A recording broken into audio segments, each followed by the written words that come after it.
à l'époque.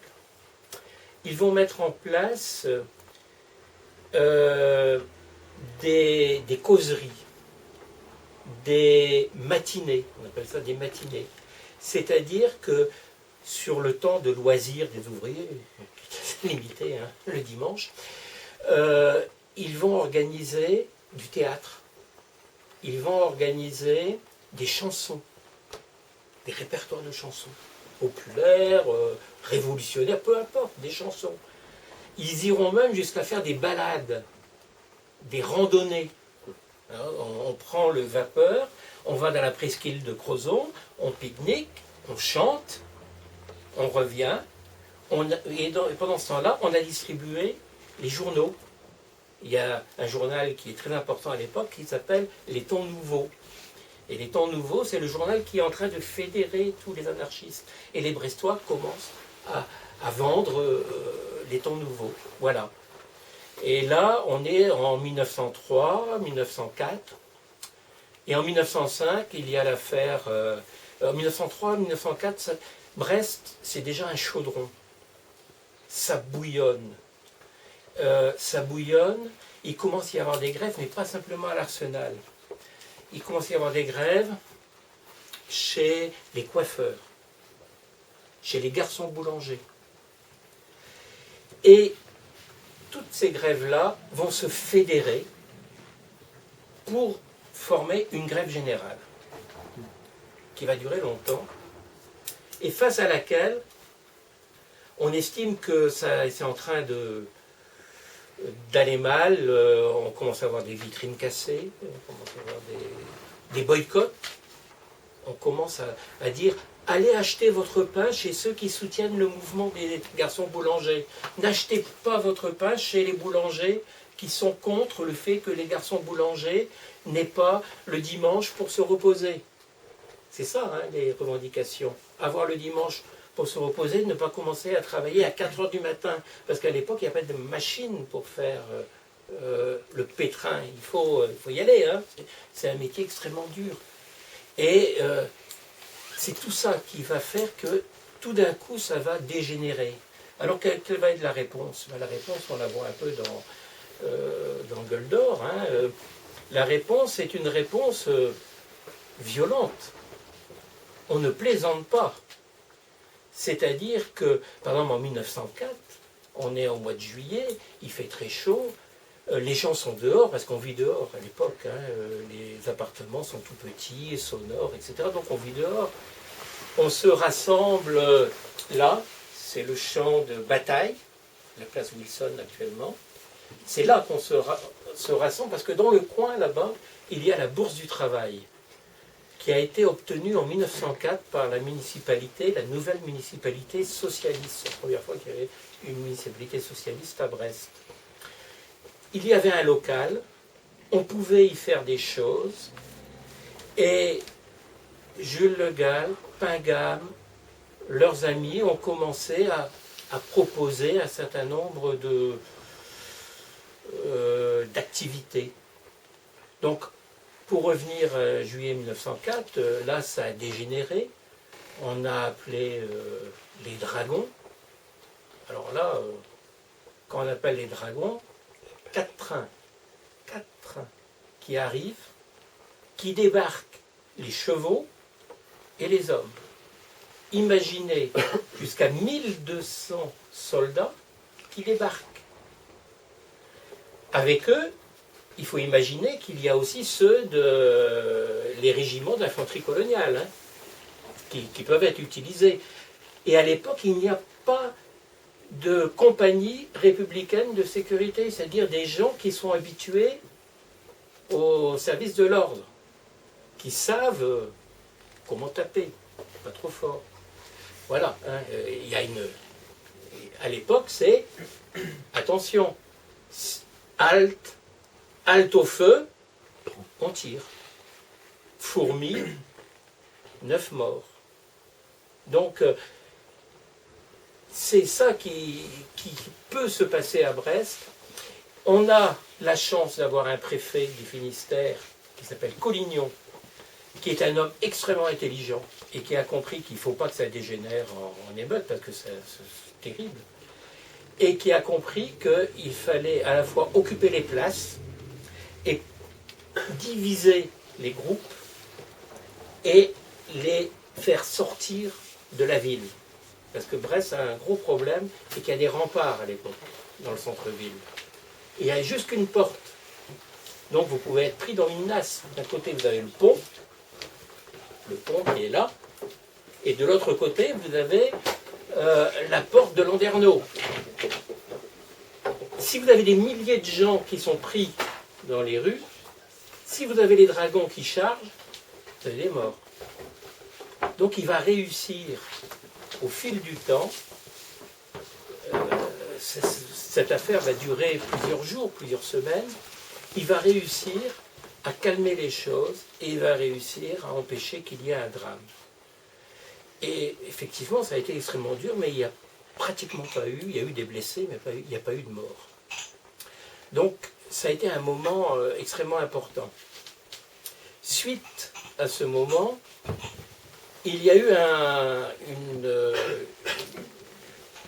une affaire qui a éclaté en 1905 et qui montre la bêtise. Dans le livre, je raconte comment l'amiral Peffaut était d'une bêtise crasse. C'est quelqu'un qui est né en même temps que Pétain. Mêmes années, même formation, même résultat. Et qui ne comprend pas ce qu'est un ouvrier. Il ne comprend pas. Il comprend ce que c'est qu'un règlement de la marine. Le règlement de la marine dit que jusqu'au début du XXe siècle, un ouvrier, il peut aller en conseil de guerre. Il n'est pas content, il gueule contre le contremaître. Conseil de guerre, prison, Pontagnoux. La prison maritime de Pontagnoux. Qui est une prison infâme, des cachots. Bon. Et donc, jusque les années 1900, que vous ayez en dehors de l'arsenal ou dans l'arsenal dit par exemple quelque chose contre la direction militaire, vous pouvez être passible de prison. Donc vous voyez, on est dans un cadre qui est quand même assez répressif. Et donc la CGT fait au casino de Brest, fait une soirée comme une matinée plutôt comme on faisait à l'époque, c'est-à-dire il y a d'abord une introduction, c'est Pingham qui l'a fait. Là, il va parler du soldat. C'est pas antimilitariste. Il va parler du soldat, de comment il voit l'armée future. Après, il y a des chansons très, très populaires, on danse, etc. Or, il se trouve que le propriétaire du casino, lui, veut faire de l'argent, et il a fait rentrer évidemment tous les ouvriers qui sont là pour la CGT, mais en plus, il a fait payer des gens qui sont entrés, et qui, eux, ne sont pas de la CGT, qui sont des officiers, des marins et tout ça, et qui vont être scandalisés, alors que c'est une réunion privée, qui vont être scandalisés par ce que dit Victor Pingham. Et aussitôt, Victor Pingham va être mis en prison, etc. La répression commence. Et voilà un amiral qui va réussir à faire une chose extraordinaire. Il va réussir à faire que tous les arsenaux de France vont se mettre en grève générale pour que Pingham soit réintégré à l'arsenal. Ce qui montre sa bêtise.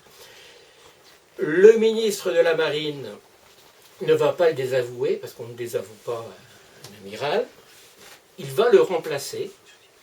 C'est une façon de le désavouer. Mais ce sera plus tard, c'est pas en 1905, ce sera en 1907. On va être, à partir de fin 1905 jusqu'à 1907, dans vraiment une opposition frontale entre les ouvriers d'un côté et de l'autre côté, donc la direction de l'Arsenal. 1906 est un événement extrêmement important, c'est le congrès d'Amiens. Le congrès d'Amiens, c'est la charte d'Amiens, qui dit que le syndicat est indépendant de tout parti politique. C'est très important parce que ça met en avant l'idée que le syndicalisme est une force autonome, une force qui est capable à elle seule d'agir pour le quotidien, mais aussi pour lutter contre le capitalisme et pour abattre le capitalisme. Et, accessoirement, renverser l'État. C'est quelque chose d'extrêmement important. Jules Le Gall est à ce congrès, sauf qu'il n'a pas demandé l'autorisation à l'amiral. Et l'amiral envoie un télégramme et dit il doit retourner à Brest. Donc il doit retourner à Brest. Le congrès proteste. On a, dans le compte rendu du congrès, on a la protestation. Et Jules Le Gall ne sera pas des signataires de la charte d'Amiens parce que il a été renvoyé à Brest pour éviter le licenciement. Mais l'affaire n'est pas finie. L'affaire n'est pas finie puisque en 1907,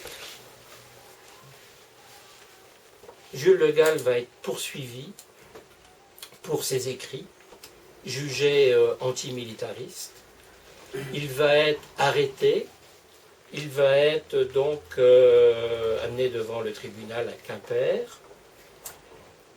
Et puis là, ça va se passer plutôt mal pour les militaires. C'est-à-dire qu'il va faire une belle plaidoirie. Il a aussi des avocats qui sont descendus de Paris, qui sont des gens extrêmement forts.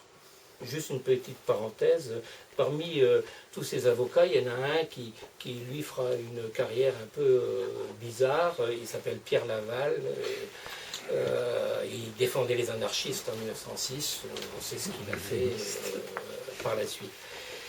Mais les autres étaient quand même meilleurs. Et donc, on est au mois de novembre 1907, Jules Le Gall a été condamné à 3 mois de prison. 3 mois de prison, c'est pas grand-chose.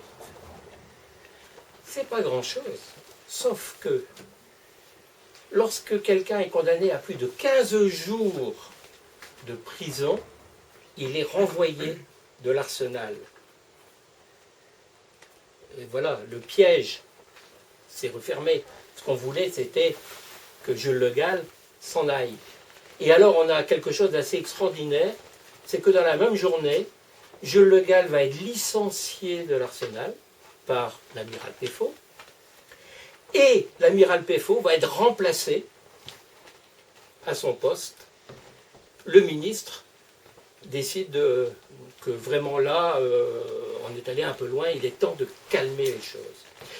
Et effectivement, il est temps de calmer les choses parce que ça devient extrêmement explosif à partir de 1906.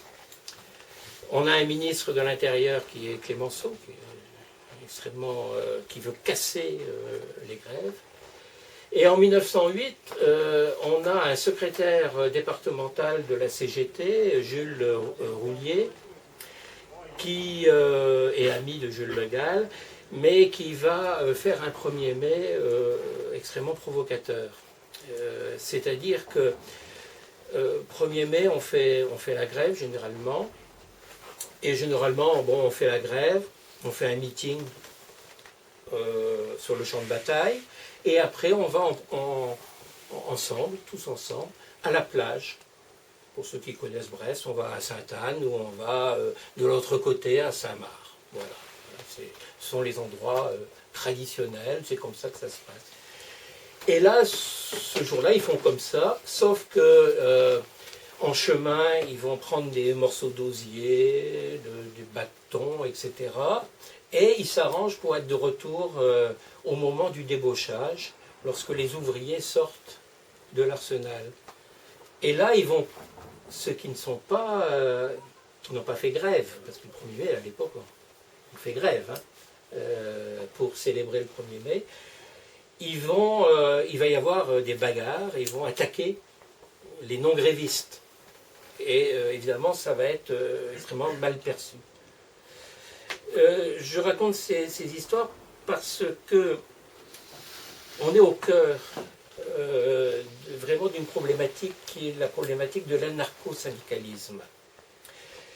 Les personnes comme Jules Le Gall sont persuadées qu'un syndicat fort peut ébranler le capitalisme et que si on fait une grève générale suffisamment forte, suffisamment suivie, on peut renverser le capitalisme.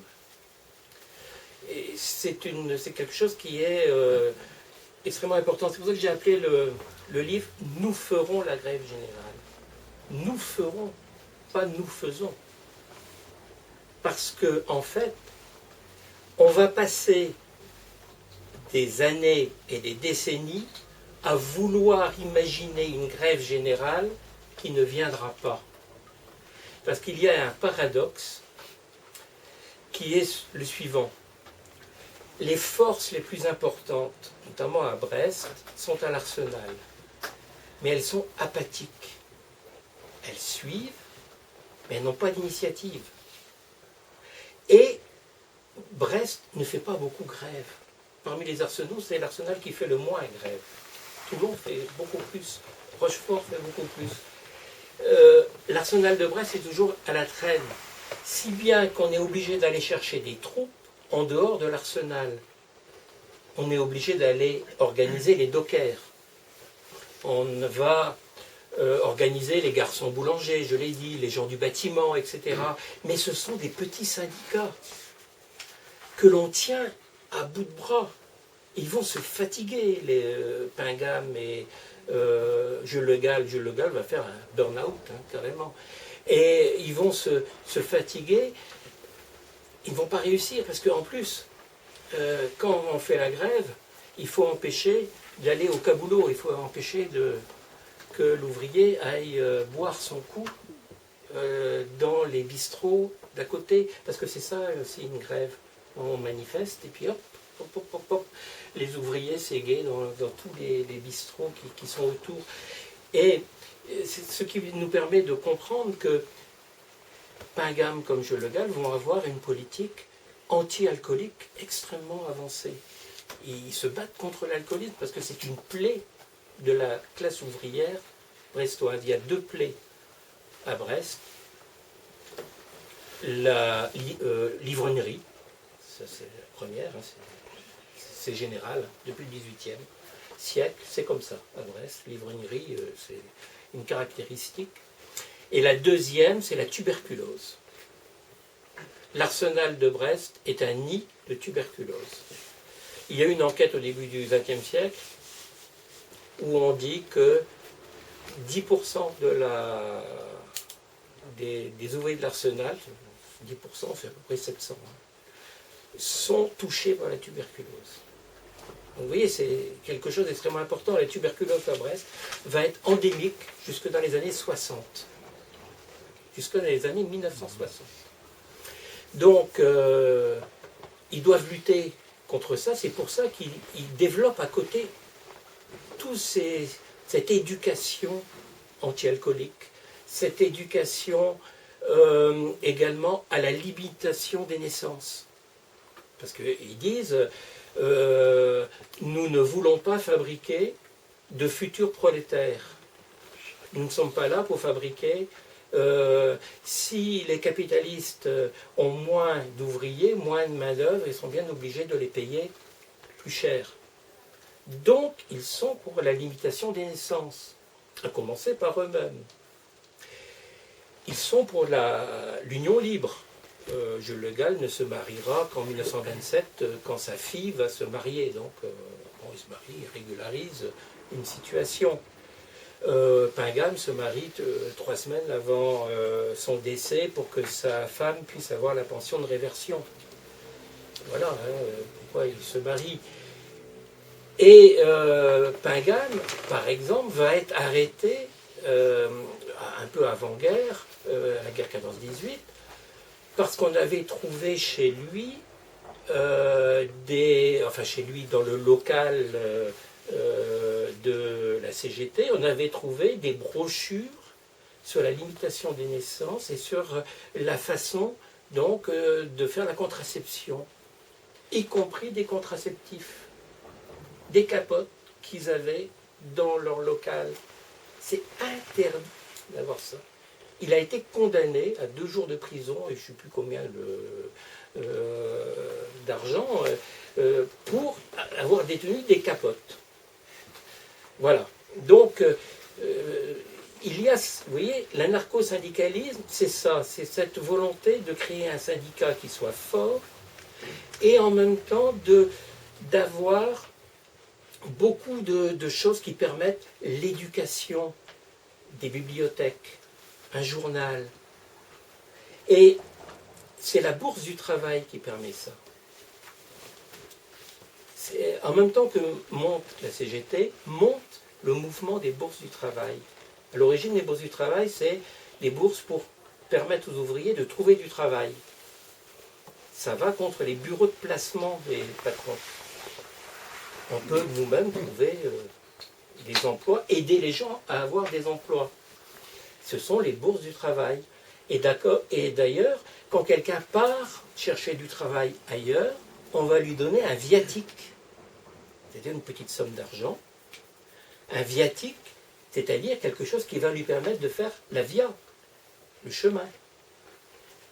Et ça vient du compagnonnage. C'est une tradition qui vient du compagnonnage. Les bourses du travail sont des héritières du compagnonnage du XIXe siècle. Et on va avoir ce problème où, vers 1909-1910, il y a une répression extrêmement forte en France. Il y a également la montée des grandes fédérations ouvrières, la Fédération de la métallurgie, par exemple, la Fédération des ouvriers de la marine, qui sont des fédérations syndicales où les socialistes vont essayer de prendre la direction. Et donc on a dans les congrès les grosses fédérations.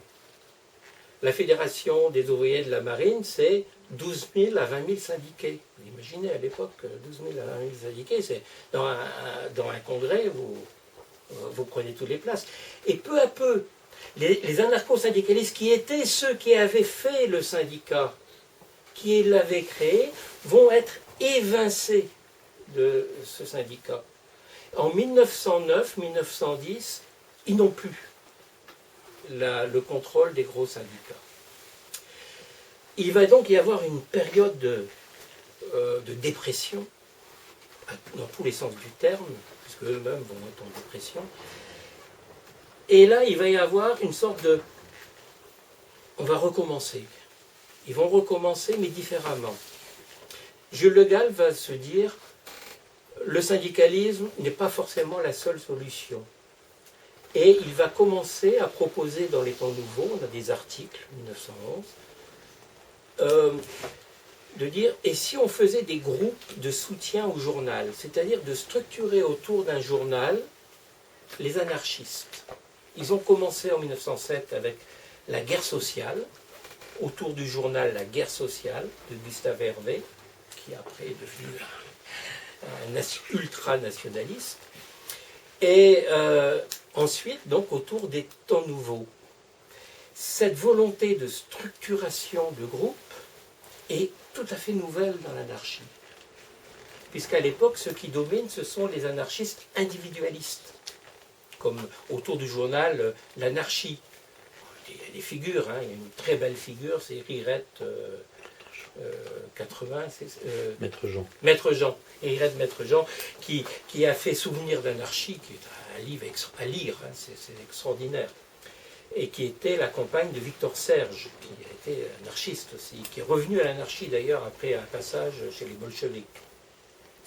Et donc, il y a les anarchistes individualistes, avec des gens comme Libertad, qui est assez extraordinaire, ou Mauritius, et de l'autre côté, il y a ce qu'on va appeler les communistes anarchistes, qui eux qui réfléchissent à une société qui s'organiserait autour de l'idée de commune, et que ces communes se fédéreraient, des fédérations de communes, des fédérations d'industrie, des fédérations d'agriculteurs, Et que tout ça permettrait de créer une société qui ne serait pas la société capitaliste. C'est l'idée qui va émerger entre 1908 et 1911 et qui va aboutir en 1913 à la création de la véritable première organisation anarchiste qui s'appelle la Fédération communiste anarchiste révolutionnaire.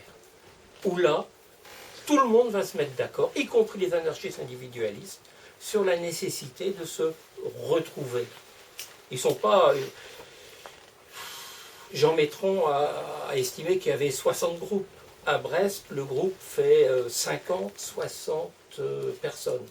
Sûr, quoi, le noyau. Les anarchistes à Brest, ils sont 50-60. Ils peuvent, dans la journée, fédérer 500 personnes. Et sur plusieurs jours, ils peuvent fédérer 5 à 10 000 personnes. C'est pas mal, hein? Pas mal quand même. Hein? Voilà, ça c'est la force des anarchistes. Ils représentent une force. Sauf que les socialistes représentent aussi une force. Et que les socialistes, en 1912, eh ben, ils vont avoir la mairie de Brest. Et qu'ils ont la mairie de Brest, le premier député de Bretagne, socialiste, Émile Goude, 1910, et que donc, il y a un pôle socialiste très fort face aux anarchistes. Bon, Émile Goude, lui, c'était un ami de Jules Le Gall, donc il n'y avait pas de souci. Le souci va venir de l'aile gauche du Parti socialiste, qui va former plus tard le Parti communiste. Et c'est là qu'on va avoir les heurts violents. Je terminerai juste sur la guerre, qui a surpris tout le monde. Il faut bien se rendre compte que la guerre 14 a surpris tout le monde. Personne ne pensait que la guerre allait éclater. Et encore moins les anarchistes. Ils n'avaient rien prévu. Sauf, ils savaient qu'ils étaient fichés dans ce qu'on appelle le carnet B. Le carnet B, c'est des dossiers dans lesquels les policiers mettent tout ce qu'ils ont sur chacun des anarchistes. Il y a 102 personnes qui sont fichées dans le Finistère. Là-dessus, il y en a 90 qui sont actifs. Les autres sont partis dans la nature. Ça veut dire quoi? Ça veut dire que dès la mobilisation, il y a 90 personnes à arrêter. Il faut les arrêter parce qu'on est sûr qu'ils vont faire des sabotages. D'ailleurs, ils avaient commencé à faire... je raconte l'histoire d'un ami de Jules Le Gall qui va connaître un destin tragique, hein, puisqu'il mourra suite à un emprisonnement en 1928, qui en 1912 a été pris sur le fait. Le ministre de la Marine venait inaugurer, lancer un bateau, un bateau à cuirassé. C'est extraordinaire parce que la classe ouvrière bressoise est antimilitariste, mais elle fabrique des armes. Il faut bien comprendre ça. Hein. Ils sont antimilitaristes, mais ils fabriquent des cuirassés. Et ils sont fiers de fabriquer des cuirassés. Et donc, cet ami de Jules Le Gall a été pris en flagrant délit à couper des fils télégraphiques. Donc là, il a été pris, il a été mis en prison. Il a fallu faire une campagne pour le faire sortir de prison, ça a été difficile, et ça montre bien l'ambiance. Vous ajoutez à ça qu'il y a des lois extrêmement répressives, et donc une loi sur les jeunes, qui dit que si on fait de la propagande anarchiste, et si on a quelques jours de prison, ça suffit, hein, on va aller faire son service militaire dans un bataillon disciplinaire, dans les BADDAF, les bataillons d'Afrique. Alors là, c'est pas rien les bataillons d'Afrique, hein, c'est la Légion étrangère disciplinaire, si vous voulez. Ça, les jeunes n'en veulent pas, évidemment. Si bien que les anarchistes ont décidé que les jeunes ne seraient plus en première ligne. Et Ce qui fait que ils ont moins de force aussi. Et la dernière grève qui a lieu pour empêcher la guerre, la grève générale, est un échec complet. Il y a eu des perquisitions chez les anarchistes qui ont montré que en une journée, on pouvait arrêter tous les anarchistes. Puisque là, il y a eu des perquisitions en une journée, ils ont tous été coffrés. On les a relâchés, mais c'était pour leur dire attention, attention. Et quand la mobilisation est arrivée, ils ont disparu. Ils ont cru qu'on allait les arrêter. Donc ils se sont cachés. Mais l'intelligence du gouvernement a été de ne pas appliquer les lois contre les anarchistes ou les socialistes qui étaient contre la mobilisation, de faire que les syndicats resteraient, fonctionneraient, et que les journaux continueraient. C'est-à-dire qu'ils n'ont pas fait la répression du mouvement ouvrier. Ça a été la contrepartie. Nous sommes prêts à entrer dans le mouvement favorable à la guerre, mais vous nous donnez quand même en contrepartie une certaine liberté.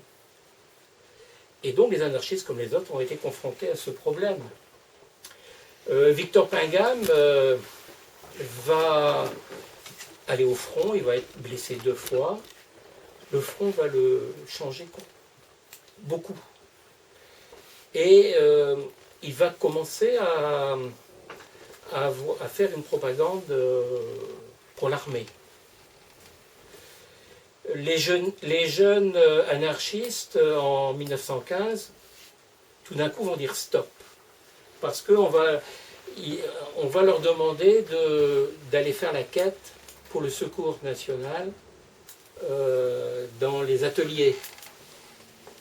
Non, là, c'est pas possible. C'est pas possible. On ne peut pas faire la quête pour quelque chose contre lequel on se bat. Et ils vont dire non. Et c'est le moment où il y a une cassure.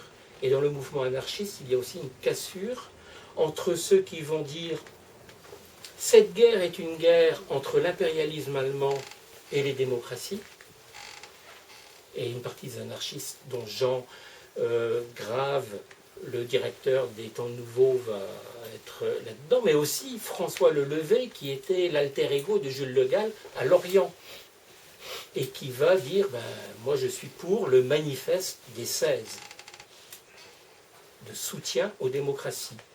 Et les autres qui vont dire non, c'est pas possible.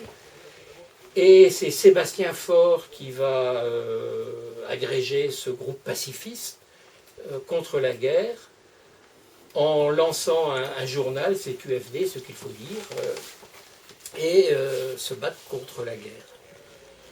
Mais c'est une cassure extrêmement profonde et qui va durer longtemps. Et donc je vais m'arrêter un peu sur cela, parce qu'après, si vous voulez, on rentre dans une autre période où les anarchistes se trouvent en position défensive, et qui est la période des années 20 et des années 30, où ils vont se trouver face à 2 nouveaux adversaires, l'un dont ils n'ont pas eu conscience tout de suite, qui est les communistes. Ils n'ont pas eu conscience. Quand on a commencé à tuer des anarchistes en Russie, ils ne savaient pas. Ils constatent, ils ne savaient pas. C'est qu'en 1922-23 qu'ils se sont rendus compte que les communistes voulaient la mort, stricto sensu, des anarchistes. Et le deuxième danger qu'ils ont vu venir mais qu'ils n'ont pas compris, c'est le fascisme. Le fascisme italien, ils ont compris. D'ailleurs, ils ont soutenu, Brest a été, j'ai découvert cela, un endroit d'accueil des anarchistes italiens et des anarchistes espagnols. Mais il y a quelque chose qu'ils n'ont pas compris du tout, c'est le nazisme. Il n'y a pas que, mais ils n'ont pas compris ce qu'était le nazisme, et que le nazisme était quelque chose d'irréductible, qu'il il fallait le combattre. On ne pouvait pas faire autre chose, on ne pouvait pas l'ignorer. Et ça a été extrêmement dur, parce qu'ils étaient dans une position pacifiste. Plutôt la paix, à n'importe quel prix, que la guerre. Voilà, ça a été le problème. Certains ont d'ailleurs, au nom de cette politique, ça peut paraître incompréhensible, mais ça se comprend, plutôt la paix à n'importe quel prix que la guerre, plutôt la paix dans un ordre